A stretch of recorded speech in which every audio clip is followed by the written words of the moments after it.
Je voudrais vous faire partager mon interrogation concernant le choix du nom des planètes découvertes à une époque où l'astronomie s'est totalement dissociée de l'astrologie et où cette dernière est méprisée par la plupart des astronomes.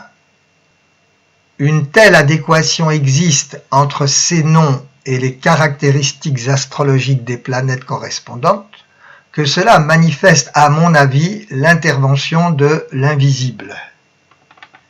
Voici ce que nous apprennent les livres relatifs à l'histoire de l'astronomie en ce qui concerne l'attribution du nom des 3 planètes les plus récemment découvertes.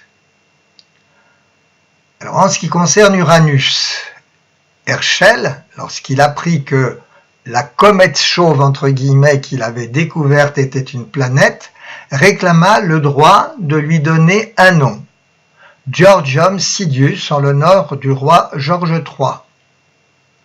Lalande voulut l'appeler Herschel, mais la majorité des astronomes préférèrent continuer la série des noms des dieux ou déesses de l'Olympe. On hésita entre Uranus, Neptune, Astrée et Cybèle. Et c'est Bode qui décida de l'appeler Uranus. Bode, dont on a déjà parlé pour le nom de cette loi qui devrait s'appeler Titius, comme on l'a vu au chapitre 8. Pour Cérès, il s'agit de la déesse protectrice de la Sicile, où a été découvert cet astéroïde par Piazzi, comme on l'a vu, en 1801. En ce qui concerne Neptune, Le Verrier ne voulut pas au départ prendre la responsabilité de donner un nom à la planète qu'il venait de découvrir mathématiquement. Et il en laissa le soin à Arago. Comme nous avons vu, Arago avait incité Le Verrier à faire cette recherche. Arago considéra que cela heurterait la raison et les principes de la justice la plus vulgaire de ne pas lui donner le nom de celui qui, par une méthode admirable et sans précédent, a démontré l'existence de cette nouvelle planète, en a marqué la place et les dimensions. Le Verrier s'opposa à ce choix et exigea que l'on poursuivît la tradition des noms de la mythologie grecque. Arago se décida donc pour Neptune. Quand on voit à quel point l'archétype du dieu de la mer et ses corrélatifs, mythes de Protée, etc., correspond bien aux caractéristiques astrologiques de la planète découverte par Le Verrier, que l'on peut vérifier dans les thèmes, on peut penser que Le Verrier a été bien inspiré dans sa modestie et qu'Arago a été guidé dans son deuxième choix. Pour Pluton, rappelons brièvement ce qui a été dit au chapitre 8. En 1915, Percival Lowell détecta de légères anomalies dans l'orbite de Neptune et par la même méthode que Le Verrier prouva l'existence d'une planète située au-delà de l'orbite de Neptune. Mais la petitesse et l'éloignement de cette planète ne permit pas de l'observer aussi facilement que ce fut le cas pour Neptune. En 1919, par une méthode différente, Pickering aboutit à la même conclusion quant à l'orbite de cette planète. Mais il fallut attendre 1930 pour qu'elle soit découverte par Clyde Tombaugh. Pluton faillit s'appeler Minerve, mais ce sont justement les initiales P et L de Sir Percy Lowell ainsi que le P de Pickering qui amenèrent les astronomes à choisir le nom de Pluton. Là encore, quelle adéquation entre le dieu des enfers et cette planète, même si elle a été déclassée, comme on l'a vu, en planète naine depuis 2006. Notons qu'il a été remarqué également un facteur de régénération lié à Pluton. Tout n'est pas négatif.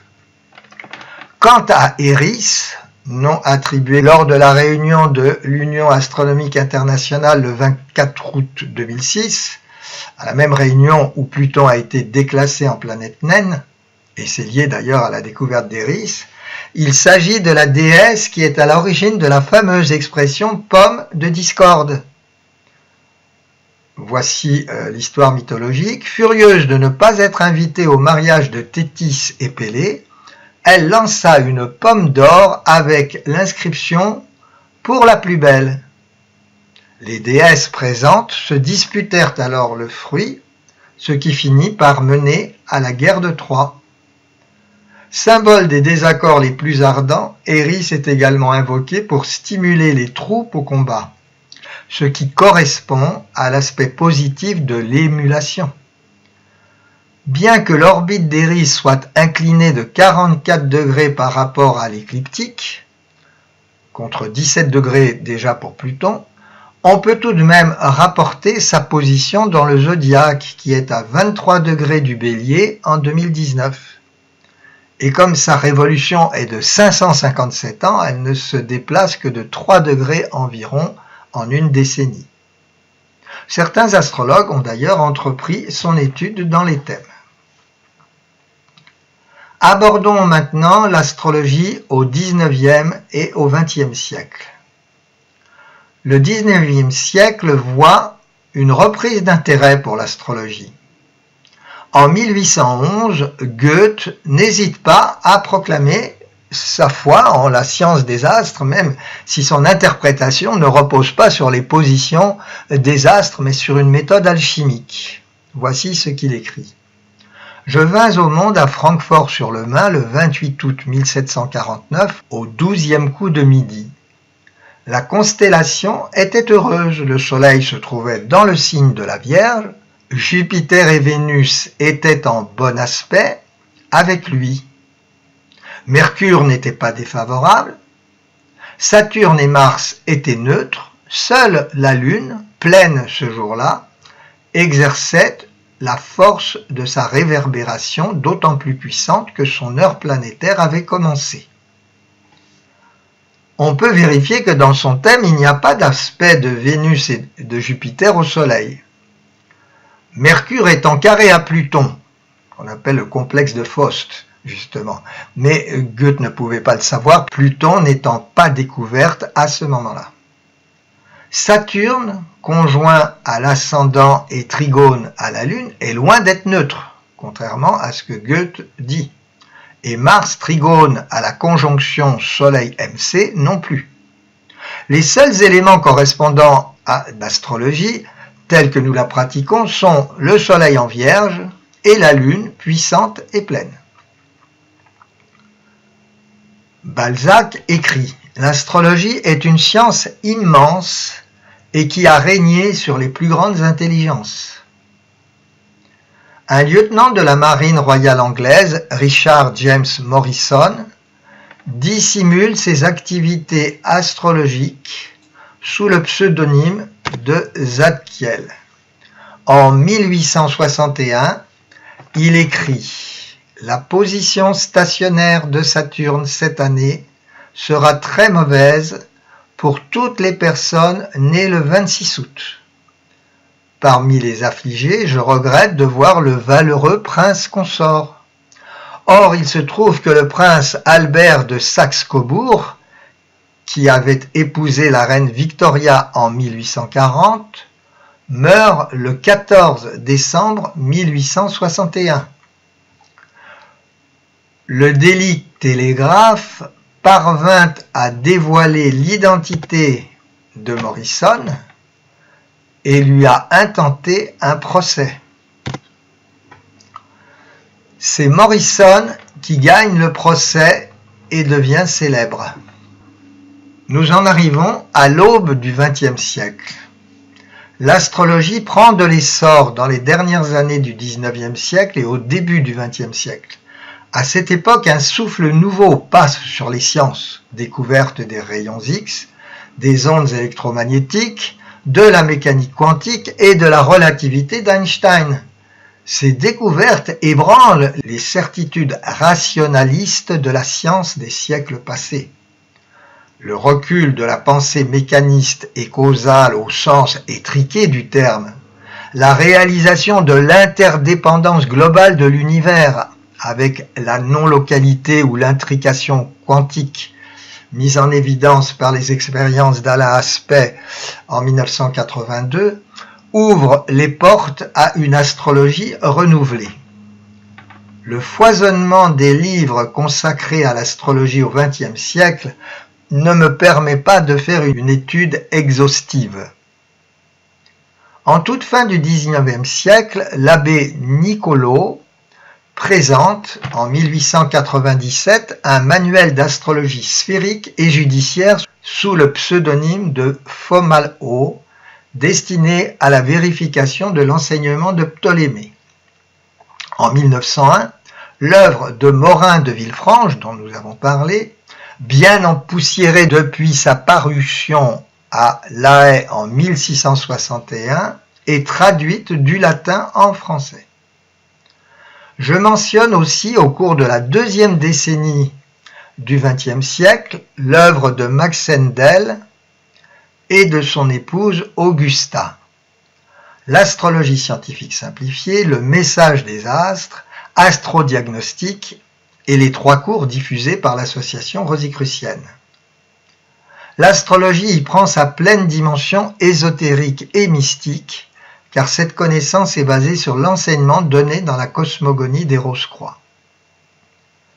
Les lois jumelles de causalité et de renaissance apportent des réponses aux problèmes du libre arbitre et du déterminisme, qui se posent lorsqu'on aborde l'astrologie sous un angle exotérique. Poursuivons maintenant ce survol rapide en citant Carl Gustav Jung, le célèbre psychanalyste. Voici ce qu'il écrit. Les Philistins de la culture croyaient récemment encore que l'astrologie était quelque chose dont on pouvait impunément se moquer. Mais aujourd'hui, remontant des profondeurs populaires, elle frappe à la porte des universités, dont elle avait été bannie 3 siècles auparavant. Mentionnons la personnalité éminente du polytechnicien Paul Chouinard, qui publia à partir de 1900 sous le pseudonyme de Paul Flambard, puis sous son propre nom, plus de 20 ouvrages. Il cherche à relier l'astrologie traditionnelle aux exigences de sa formation scientifique et entreprend de vérifier les règles astrologiques au moyen d'études statistiques.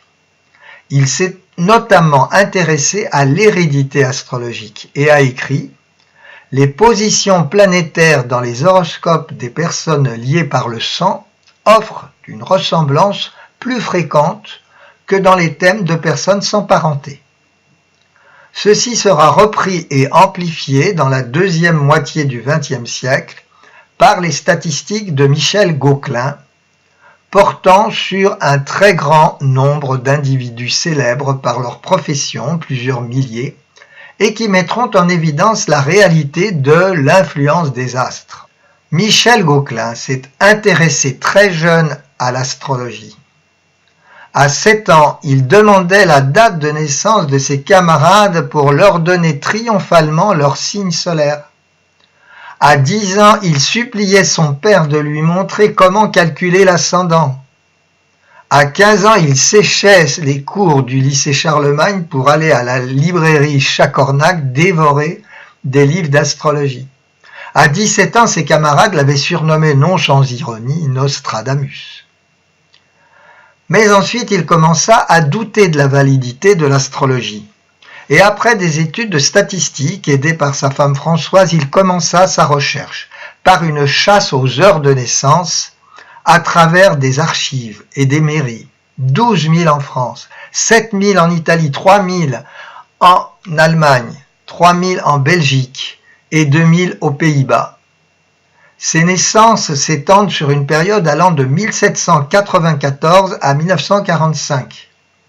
Parmi ces 27 000 heures de naissance, 16 000 appartiennent à des personnes dont la réussite est flagrante et 11 000 à des personnes ayant exercé les mêmes professions mais sans y avoir aussi bien réussi. Ces dernières servent de contrôle. Voici résumés quelques résultats. En ce qui concerne les personnes illustres, les militaires, les athlètes ont eu une étrange préférence à naître au moment où la planète Mars est proche de l'ascendant ou proche du milieu du ciel. Par contre, ils évitent d'avoir la Lune en cette position. Pour les savants, c'est la planète Saturne qui se trouve plus souvent là. Par contre, ils évitent, entre guillemets, d'avoir Jupiter en cette position. Pour les politiciens, les acteurs, les journalistes, c'est Jupiter qui se trouve proche de l'ascendant ou du milieu du ciel. Par contre, ils évitent d'avoir Saturne en cette position. Pour les peintres et les écrivains, c'est la Lune. Par contre, ils évitent d'avoir Mars en cette position. Il y a dans toutes ces statistiques moins d'une chance sur plusieurs milliers, voire parfois sur plusieurs millions, que cela soit dû au hasard. En ce qui concerne ceux qui ont été moins brillants, c'est-à-dire les scientifiques n'ayant fait aucune découverte, les sportifs n'ayant pas été champions, les militaires peu gradés, les députés et sénateurs sans prépondérance, les artistes obscurs, etc., bien on observe des dispositions d'astres conformes à la loi des grands nombres. Donc l'ascendant ou le milieu du ciel ne sont pas privilégiés pour certaines planètes, en correspondance avec la vocation ou le métier. Par conséquent, il apparaît qu'au niveau statistique, un certain degré de réussite doit être atteint pour qu'on observe des résultats significatifs. Des études encore plus fines de comparaison ont été faites par Gauquelin entre champions au moral d'acier et champions au moral plus fragile, entre acteurs sans pudeur et acteurs plus timides, savants introvertis et extravertis, etc., qui ont confirmé la validité des influences planétaires. Par contre, Gauquelin n'est pas parvenu à mettre en évidence une statistique du même type concernant le Soleil, Vénus, Mercure, Uranus, Neptune et Pluton. Et il n'a pas non plus pu prouver la validité d'autres facteurs astrologiques, planètes dans les signes, les aspects entre les planètes. Il se trouve qu'il a refusé d'accepter tout ce qu'il n'est pas parvenu à prouver statistiquement. Nous respectons sa position, mais il est évident qu'à partir du moment où une preuve statistique a pu être apportée, que même les plus farouches adversaires de l'astrologie n'ont pas pu contester, et ce n'est pas faute d'avoir essayé, c'est que la base même du système est juste. Ce n'est pas parce qu'on n'est pas encore parvenu à trouver un protocole statistique convenable pour les autres facteurs astrologiques qu'il faut nier leur existence. On ne fonde pas une connaissance de l'homme exclusivement sur les statistiques. Le psychologue fait-il reposer toutes ses connaissances sur des statistiques pour aider une personne en difficulté ? Chaque facteur horoscopique a pu être vérifié des milliers de fois. Après une analyse de ces facteurs et la détermination des dominantes, c'est en fait la globalité du thème qu'il importe de considérer, ou plutôt de ressentir, car ce n'est pas purement intellectuel. Celui qui se penche avec respect sur un thème dans le but d'aider ne fonctionne pas avec son intellect uniquement, mais avec le cœur, l'intuition, qui ont grandement leur mot à dire. Un thème astrologique natal est en général proprement individuel, puisqu'il correspond à un lieu et à un instant de naissance. En ce qui concerne les jumeaux, lorsqu'il y a un écart de quelques minutes entre les naissances, des différences significatives conformes aux règles de l'astrologie peuvent apparaître. Lorsqu'il s'agit de naissance de jumeaux par césarienne, il s'agit du même thème. Une telle étude est particulièrement intéressante, surtout si on a connaissance des différences dans le caractère et le vécu de ces jumeaux. J'ai mentionné au chapitre 7 le livre « Astrologie, la preuve par 2 » consacré à des statistiques sur les jumeaux, dont je conseille la lecture, sachant qu'il est encore en vente en 2019. Ce livre a été écrit en 1992 par Suzel Fuso-Braech, qui était chercheur en biologie au CNRS. Alors, je vais donner pour finir cette approche historique de l'astrologie un témoignage personnel. J'ai commencé à étudier l'astrologie en 1976 et dans la foule des premiers temps, j'étudiais les thèmes de personnes de ma famille et également dans le lycée dans lequel j'enseignais. Et donc des collègues m'ont demandé de faire parfois des études, j'ai un certain nombre d'exemples. Je vais citer celui justement des jumeaux. Il se trouve qu'un collègue prof d'anglais m'a demandé d'étudier le thème de ses filles, nées par césarienne, et donc c'est le même thème. Et après étude de ce thème, au cours de l'étude de ce thème, j'ai vu un courant vers le domaine médical et un courant possible aussi vers l'enseignement. Et je ne savais rien, évidemment, ce collègue n'avait rien dit au sujet de ses filles.